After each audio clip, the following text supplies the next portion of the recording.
Hello again. This is Josh Kahr at The Real Angle, and today we're speaking with Norman Miller. Norman, how are you doing today? I'm doing fine, Josh. Excellent, excellent. And just way of intro, I know we were chatting a little bit earlier. Norman is a professor emeritus at San Diego. In addition to, where else are you a professor at again, or were a professor? I was a professor for many years at the University of Cincinnati, and I worked with the Hoyt Institute think tank in Florida. But my last position was University of San Diego. Excellent. I always enjoy when I'm speaking to someone at a think tank. It always sounds impressive, I guess would be a good way of putting it. I don't know. I think a lot of people don't understand It's a what good group of global leaders in the research area. good stuff, good stuff. And others may also know Norman from his textbook, Commercial Real Estate Analysis and Investment. Is that the title? I always forget the title. It is. It is, right? Yeah, no, it's which is a great textbook and one I myself have used while teaching as an adjunct. So good. So today's topic, we're going to talk about family offices, or I think we were chatting a little bit earlier about maybe not calling them family offices anymore. Why don't we start the conversation there? Why are they no longer just family offices? Well, a family office sounds like someone who had rich mom or dad, uncle, grandparent, and they built off of it. But somebody had to start from nothing. Somebody had to start.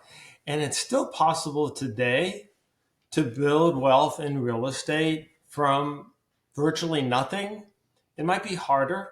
There's timing, there's luck, Sure. but I believe you can still do it. And I encourage our students and alumni that you can still build up with a very small base. Sure, sure. And I've definitely had students who came from great wealth and basically at best maintained it, and other people who started with nothing but a phone and a dream, and built something Right. impressive. Definitely, yeah. No, and that's and that's an interesting point. Yeah, I think sometimes when you say family office, it sounds very, or when one says family office, it sounds very unsophisticated, as opposed to the way a lot of them are today, which is increasingly seems to act, at least from my vantage point, more like institutions.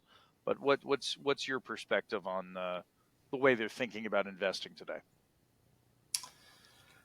Um, yeah, there's a lot of private wealth managers out there today focused on competing with stocks and bonds and taking a slice of your money and helping you diversify. And and they can do well, but in general, the big flaw that I find with the managers out there is they tend to be fairly short-term oriented because as you know, the stock and bond investors, they tend to do quarterly reporting and quarterly benchmarking. And in real estate, we've been moving in that direction for a while. And I find that handicaps us compared to some of the icons that have done great over the last, 50 years or so. Right. Well, and benchmarking is also especially difficult, I think, with real estate. I mean, it's benchmarking against what? At the end of the day, with stocks and bonds, you can just sort of like, pull up a ticker and be like, well, the stock is at X. But with real estate, it's always a question of what you're basing it against. Yeah, I'm having a little trouble hearing you, Josh, but Oh, is it too quiet? I'm sorry. Maybe it's let me play with it a little bit. Is that any better? just a Or little. I'll speak a bit louder because Great. it should be fine on my side. Um, anyway, no, I mean I think one of the challenges always with real estate is what are you benchmarking it against, right? I mean, I think that's the big question. I mean, do you do appraisals? What do you tie it off of? Well, Um, essentially, you're competing against the whole capital market. And so you really are benchmarking against treasury bonds with some spread that historically real estate has achieved in the past. So if your long-term treasury bonds are yielding 4% and the historical spread has been 5, That's kind of a long-term benchmark right there. Now you can also benchmark against stock minus something for the lower risk. You can benchmark against NCREIF. You can benchmark against REITs. Maybe unlever them because they tend to be levered. So there's lots of ways of doing it, but I think really it's just a capital market allocation where you're competing against the whole market for your appropriate risk spectrum where real estate fits in. Right. And then the question is sort of what's the right level of risk that you want to take on and the rest of it. Um, Exactly. So right now, 10-year treasuries are what, a little bit over 4%. I would say that the institutional guys are probably shooting for 7 to 9, maybe 10. sure. And the private players are probably shooting for 10 to 12 for the conservative stuff and 15 and up for the less conservative and 25% for the distressed and opportunity. And those are kind of long-term numbers for us. Right. And yeah, and what you're saying, I mean, makes sense to me a lot in terms of sort of benchmarks, but again, the lack of public data, like you're still sort of working off of, industry standards rather than necessarily being able to point to something and say like what you said on treasuries where you can just point to treasuries and be like, well, this is what treasuries are at. Um, It all really should trigger off of treasuries. And every time the treasuries go up and down, the entire capital market required rates of return should go up and down. Now, right. if we think the treasuries are out of equilibrium or they're temporarily high or low, you can kind of smooth out your expectations. But real estate should respond to the cost of capital. And the lowest risk cost of capital are the treasury bonds. So we kind of trigger from there with what's the relative spread of real estate compared to other assets. And that's a lot of what we talk about in the Kahr and Miller book that you mentioned. Right. So let's talk a little bit about, IRR, because from what I can tell, people seem to be very focused on using that as a measure for success. And, there are lots of different ways to measure success. I mean, as we're sort of talking about. So I know that this is something you have an opinion about. Let's talk a little bit about how investors figure out whether or not their deal did well relative to other things. Yes, so there's two ways of making investment decisions that are traditional. One is to calculate a projected IRR and then ex post, how did I do? What was my IRR, internal rate of return? And as you know, that's a compounded, annualized, typically annualized rate of return. And it lets us compare returns to stocks and bonds, and that's why people like it. They also like it because, well, you can manipulate it a little bit. That is, if I'm a new private wealth manager focused on real estate and I want to boost up my track record a little bit, I know that if I sell properties a little bit sooner than later, I might be able to pull off some spectacular IRR numbers. Sure. And by doing that, it'll make it easier for me to raise capital. So early in the life cycle of a private wealth manager, we tend to use IRR, have shorter holding periods, and try to find properties that we can sell where we can have some bragging rights to raise the next round. The only problem with that is you become more seasoned and establish a bigger portfolio under management and more partners, is that you're often selling properties that you should hold on to. So the alternative way of making an investment decision, buy, hold, sell, is to say, does it still beat my required rate of return? Is it still worth holding compared Right. to my alternatives? And for that, we would use a net present value approach. And as long as the net present value is positive, that is, if I hold it another year, it still beats my required rate of return, I should hold it. And we're finding that some of the really long-term investors out there are focused on that, but I would say the majority of the investors are focused more on the IRR. Um, Let me give you a comparison in the stock market. A long term value investor would be somebody like a Warren Buffett. And my Right. point is, we don't have that many Warren Buffetts in real estate. We have a few, but we have a lot of people that are focused on more short term um, and the IR when they should be focused on net present value and hold assets a little bit longer. Right. And basically, rather than just the constant churn of buy, fix, turn around, buy, fix, turn around. Yeah, no, it's funny. People put up all kinds of strange things on LinkedIn, and I try to avoid reading any posts on LinkedIn because there's just so much insanity in the world. And, one of these syndicators was like, well, you should give me money because I double your money every 5 years, which means, in 30 years, you'll be worth $1 gazillion. And it's like, well, that's great. Like I hear you that, you're buying, fixing, flipping, etc. But there's no mention of risk. There's no mention of the inefficiency of being constantly going in and out of assets. There's no mention of taxation or anything like that. It's just like, well, in an ideal world, sure, if I continually double your money, of course you will become outrageously wealthy, but that's not a that's not realistic. It just isn't. That's right. So let's use some specific examples in real estate. There are some Please. value add investors. And let's say that you're a 3 to 5 year hold value add investor. You buy a property, you fix a little bit, you fill it up, and then you sell it. You're going for pretty high IRRs. Now, if you did that, say 5 years ago, and because you thought you were going to sell it within 5 years, you used variable rate financing or used a loan that's expiring in 2024. Well, that's going to be difficult because the interest rates are a lot higher. You have to have gained a lot of cash flow over that time in terms of growth to support the mortgage that you did before. And you compare that to a more longer term investor that says, well, we may be value add, but we expect to hold it for, say, 10 years. And they went out and locked in longer term financing, or they hedge their interest rates a little bit more, and they're not due until 2028 or 2030.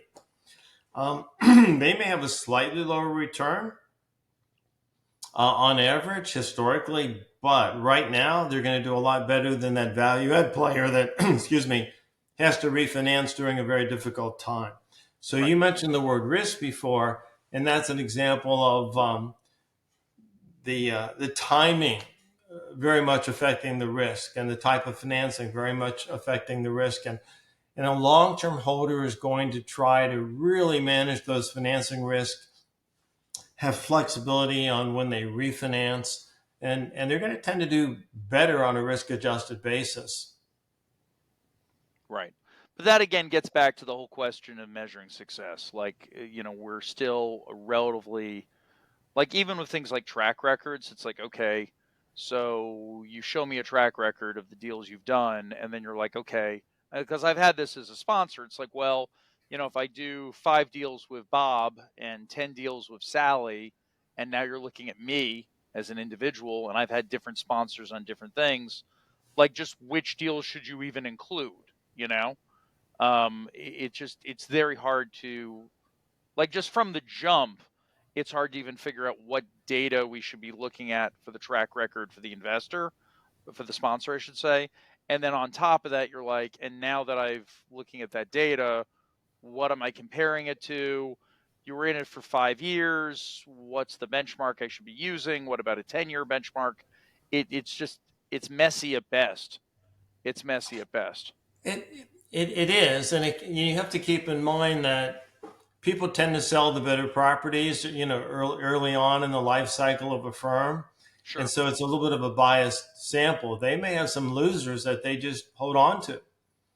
So I need to see your entire track record, including those that you've held and not sold, and what your estimated value is on those.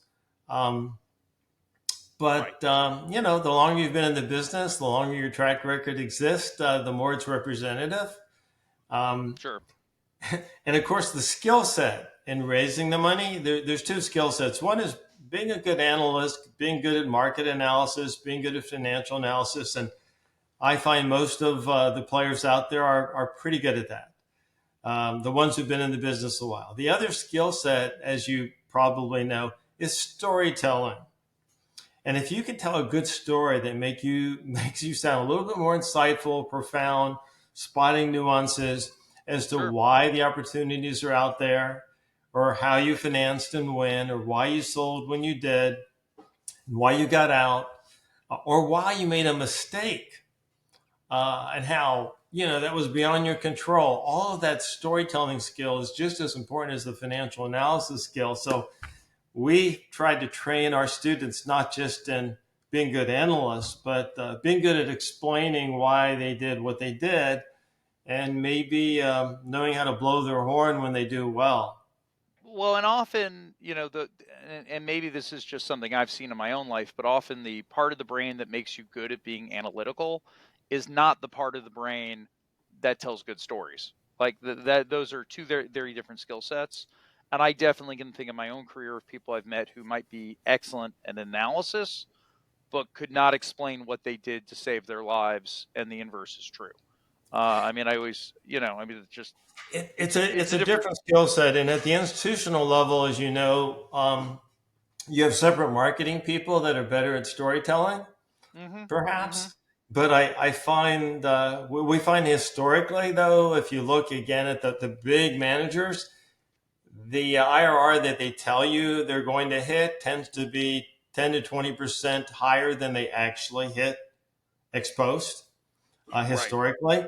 Right. So, as an investor, I would take their numbers and just knock them down 10 or 20%. On the other hand, there are straight shooters out there that continually beat their pro formas and their estimates. And if I can spot those, okay, I'm not going to discount them, but they're the exceptions to the rule. Well, and you get into weird places having been a sponsor myself. I mean, I'm working on a transaction right now actually where I think it's a really good deal. And I of course you always think it's a good deal, but like sometimes you're like, "No, no. Legitimately, this is a really good deal." And my partner says to me, "Well, I hear you, but if we put those numbers down on that piece of paper and we send it to people, no one is going to believe us. There is such a thing as it looking too good." And I'm like, "But those are the numbers." He's like, "Yeah, but no one will believe us." So then you're like, "Well, I guess I'll lower the rent growth rate. I guess I'll, I mean, you can always make it look worse, just like you can always make it look better." Um, which is a strange place to be, but you can do it in either direction. So that's one of those moments where I'm like, well, I want to be straight with people.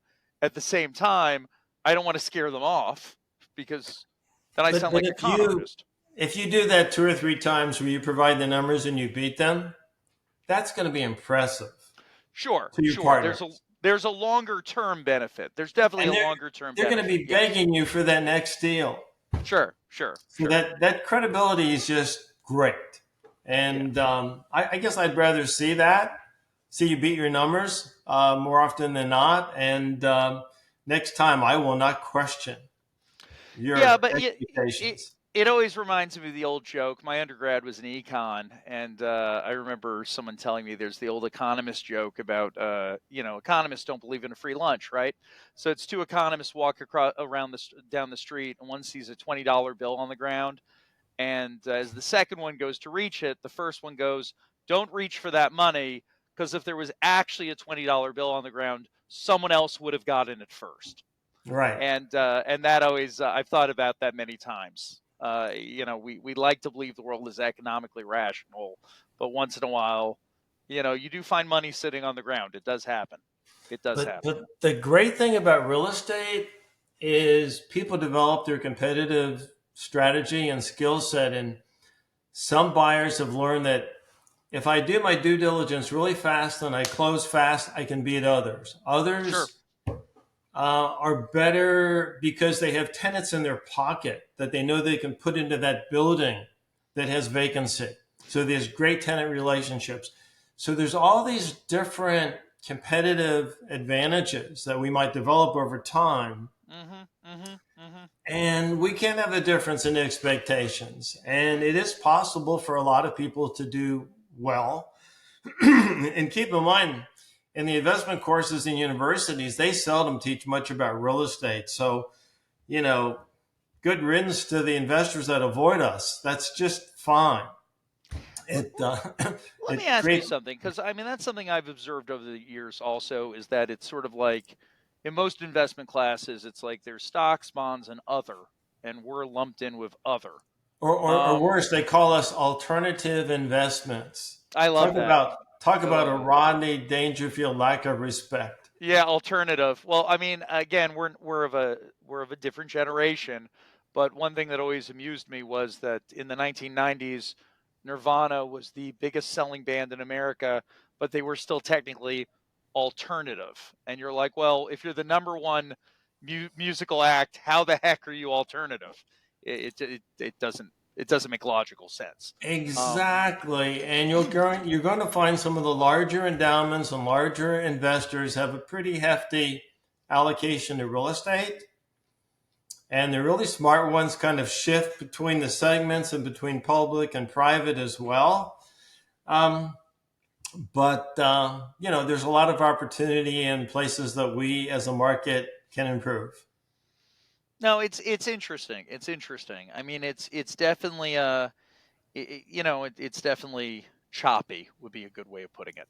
So, I mean, you've worked with various private wealth investors over time. Um, what do you see for longer term for them? I mean, from what I can gather, they're just getting bigger. But what's your take on the direction of the market for sort of the private wealth managers? Well, I think the ones that have been focused on multifamily and self storage and industrial are feeling pretty good, depending on how they finance the properties. Some of them have gone with CMBS money that was too short term, and others and made some blunders. The ones that focused more on office are hurting right now and struggling right now.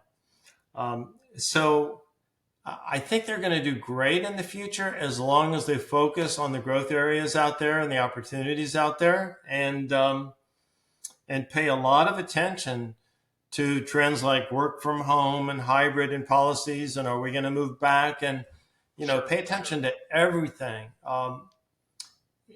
When I taught market analysis courses, I always said we have to pay attention to everything: right, capital market trends, economic trends, technology, how it's affecting our opportunities, how it's affecting potential tenants, how it's affecting how we operate and manage properties.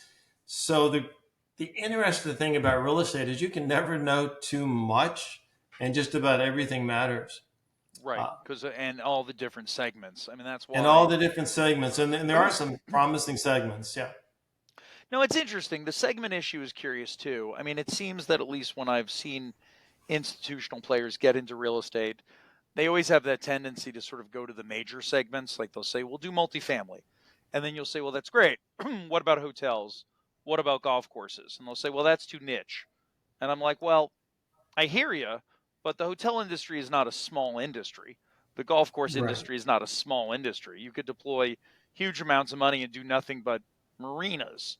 I mean, there are other segments you could be in other than, Class A multifamily, Class A office, Class A industrial. Well, It let's seems, let's let's name a few. please. How about surface parking lots? For the last 50 years, they've had some of the highest returns because they're basically an option that pays dividends. So you hold it until the market's ready. They've done Right, great. right. And by Data market center. ready, you mean development. Yeah. Eventually, your parking lot becomes a development site. And in the meantime, you're getting Yes. paid. Yeah. Yes. It's an option that pays dividends. Data centers have done great. And as far as the eye can see, they're going to continue to do great. We need more and more storage, geometrically increasing places to put these little servers, Right. redundant power. They don't need much parking. They do need cheap energy. It's a niche area that you need to really know a lot about to do well, but that's got an infinite future. Then you have biotech, you have nanotech and chip makers, life sciences. self-storage, uh, micro fulfillment centers, all of These are all those growth niche areas industries. Right. are Right. going to do great for someone that really knows the property type well. And you can do well in the traditional food groups too, but you have to be more careful on the financing, more careful on the tenant relations and the management, the operations, know how to use tech to operate better. So there's opportunities in all the segments, but I agree with you. I think I would tend to be really good at least one and then opportunistic later on with the others. Yeah. No, it's interesting. It's interesting. And I guess, we've talked a bit about, like benchmarking and, figuring out in how you sort of measure success. Um, do you have any opinions on the REITs out there? Because just the REIT industry, like what do you think about the REITs? Because they're doing quarterly reporting, they are relatively transparent. What do you think about the REITs as far as public versus private? I realize that's a broad question. I just like to get your take on the REIT world. I think over the long run we can use the ratio of the market cap to the net asset values. So when the market cap, that is the stock market value of REITs, what they say it's all worth, Right. when they are 10, 20% or more above the net asset values, the underlying real estate valued separately, I would tend to move towards the private sector. Right. And when they dip down, as they do sometimes, as low as 90 or 80% of net asset value, then I'd be buying REITs. So Sure. I think there's a place for both of them, and they kind of undulate over time historically. And when they get above the net asset values, I would think about selling off, and when they get below, I would think about the reverse. So I Right. think there's a place for REITs, but I don't think it makes sense to have a permanent allocation to REITs without considering the private market as well. Without just going to the assets. No, it's interesting. I mean, that's definitely more of a real estate perspective, in that you're sort of looking at it just as the real estate. You're not really assigning franchise value, and I get that. I get that. It's I mean, that's my bias also, but it's interesting how often I hear people talk about sort of the intrinsic value of the management, and I'm like, well, I understand that there's a revenue stream from property management, but property management traditionally is not a great business, to be honest. It's not a high Yeah, I margin don't really believe business. in brand value except for hotels and airlines. Um, Right. you might argue for retail shopping malls, there's a little bit, but I kind of doubt it. I think the major tenants are all that matters, and they have their own brand value. For multifamily, office, industrial, we've tried to establish brand value, but eh, hard to make a big argument there. Yeah, I mean there are limited cases. There are definitely limited cases. I mean, I'm always careful, using this example because, the state of politics in our country, but I did many years ago work with someone who was part of the Trump organization, who worked on one of his condo projects in Manhattan. And they did have internal math where they're like, look, we can sell these condos for more per foot because he was on The Apprentice. And that was the exact conversation. It was, he was on The Apprentice. We've got these foreign buyers. They don't know where to buy in the United States. They associate his name with quality or value or what have you, and so they had an internal math of we get a premium of X. Now, in all fairness, I don't know if he was saying that because he worked for the organization at the time. And so that was their party line, is that the name was worth X. Or maybe it really was. I have no idea, but that's one of the few conversations I could kind of understand, because I'm like, well, he was on TV. There was brand value there because the advertising, fine. But that's obviously a limited case. I think if Well, you were talk to about ask, opening up a whole new subject. I know, I'm sorry, I just, but I mean, he's the only example I can really, honestly, he's one of the very few examples I can think of It someone is. in the residential space who slapped his name on something which people actually recognized. Whereas if you said to your average American, name 5 real estate developers, they'd mention him, and that would be the end of the conversation. That's That would be right. it. So historically, in New York and Chicago, there was a brand premium that he could argue, no doubt about it. Right. Um, Today, whether that brand value still exists or is a negative, that's a whole nother question. Yeah, But no, I mean, purely, I mean, look, purely as a professional, I'm not seeing it. I mean, there's, because for everyone who likes them, there's one who doesn't. And so it probably nets out against each other, as opposed to what it was, in prior times. But yeah, that to me is the exception, the exception that proves the rule, if you will. Because again, I don't think I was having this conversation, a different conversation with a multifamily developer in Long Island literally 2 days ago, and they were like, "Well, we're launching this Class A brand. They used to be Avalon Bay guys. They're like, we're going to have this value because we're doing this brand." And I'm like, I mean, in my mind, I'm thinking your typical consumer just says, "I like the granite countertops. I like the finishes. It's not far from the highway or my work." I like the And fitness that's what they center. do. I think so too. That's what matters. It's not the name on the sign that you see at the front. So it's the quality of what's in it. Yeah, yeah, it's very traditional. It's very traditional. Yeah. Well, it's interesting. I appreciate your comments about hotels and airlines. That's good. So anyway, well, this is good. We've talked a little bit about structural stuff and talking about how the private wealth investors should be managing success, and whether or not they do is a different conversation. Um, any final thoughts on the future of the real estate market in the next few years? I know we talked about certain product types that you like, but any other general thoughts you want to throw out there? Well, we have to keep in mind that sometimes the transactions we see are not representative of the entire market. That is, when things are going up or going down or being adjusted, we might be seeing a bias sample. So we have to keep that in mind. So it's hard to be crudely honest right now about what the value of all real estate properties are. We have to focus on what's the true cost of capital now and going forward.